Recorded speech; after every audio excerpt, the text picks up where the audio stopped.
En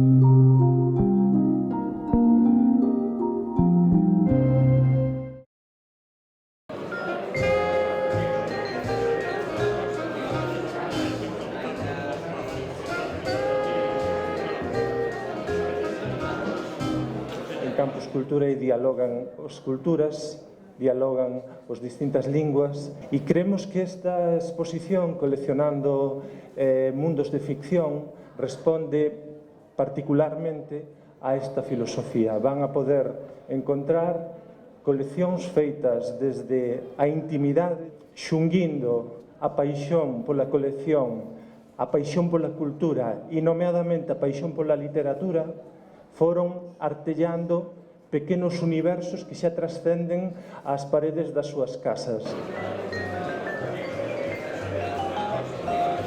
No caso da miña familia, a presencia de obxectos de toda clase na casa é algo corrente desde que eu teño memoria. Algúnas das cousas que coleccionaba pois non creaban maiores problemas, como o caso desta colección de principiños. Noutros casos era máis preocupante. Que se lle ocurriu coleccionar motocicletas, pero gracias a Dios non pasou dunha sola, non? Senón sería incluso preocupante xa para a propia economía familiar.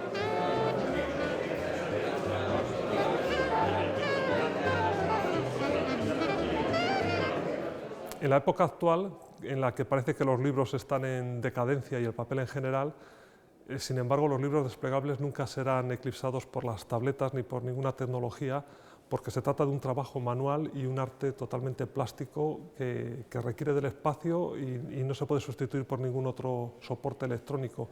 Por eso, en cualquier librería actual nos encontramos con que existen este tipo de libros, los libros desplegables. Pues son libros que al abrirlos hay algo ahí agazapado, doblado, esperando a que alguien abra el libro para que conquiste la tercera dimensión, para que salga de dentro del libro.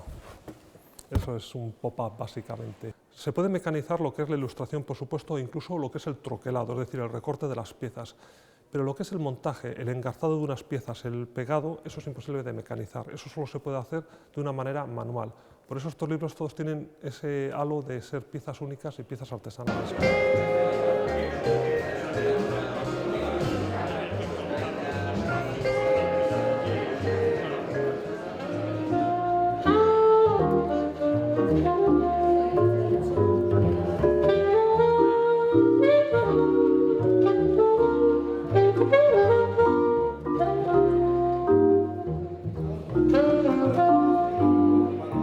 Tenemos a Tintín representando la evolución de lo que es la obra de Hergé respecto a este personaje. Desde sus primeros bocetos, desde los primeros dibujos, donde pasó de ser el antiguo personaje que se llamaba Totor, el año 29, hasta el final en su obra inacabada del año 83, Tintín y el arte alfa. Cómo fue perfeccionando los guiones, cómo fue alcanzando la madurez y llegando a una etapa de calidad técnica a la hora de dibujar muy avanzada, en la que las obras llegan casi a la perfección, consiguiendo unos niveles de guión y de dibujo excelentes.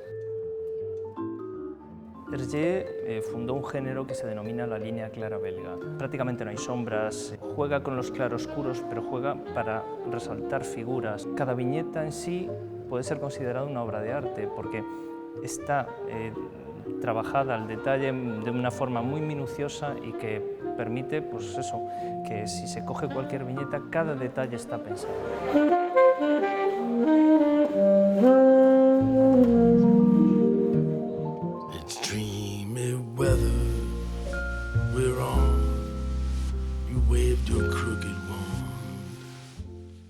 Alicia es una niña, hija del jefe básicamente de Lewis Carroll, de Charles Ludwig Towson, que es el nombre real del autor del libro, con la que el autor tenía una relación muy especial y que un día, en un viaje aburrido en bote, le pide que le cuente una historia. Y entonces se le cuenta una historia, pero hace que la niña sea la protagonista. La pequeña Alice Liddell, Alicia, es la protagonista de esa historia. Una niña que es única protagonista de una novela de aventuras, algo que era muy impensable en la época victoriana, donde las niñas, todo su papel protagonista era de acompañantes y pensando siempre en las tareas, bueno, propias de su sexo.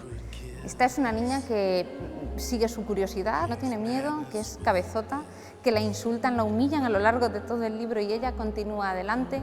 Es una niña muy particular porque es una niña que rompe estereotipos totalmente. La imagen de Alicia es algo muy importante porque, aunque Tenniel ha tenido mucha importancia y mucha influencia en otros ilustradores, casi cualquier persona que se acerca al libro de Alicia y lo ilustra y trata de darle un poco su carácter especial.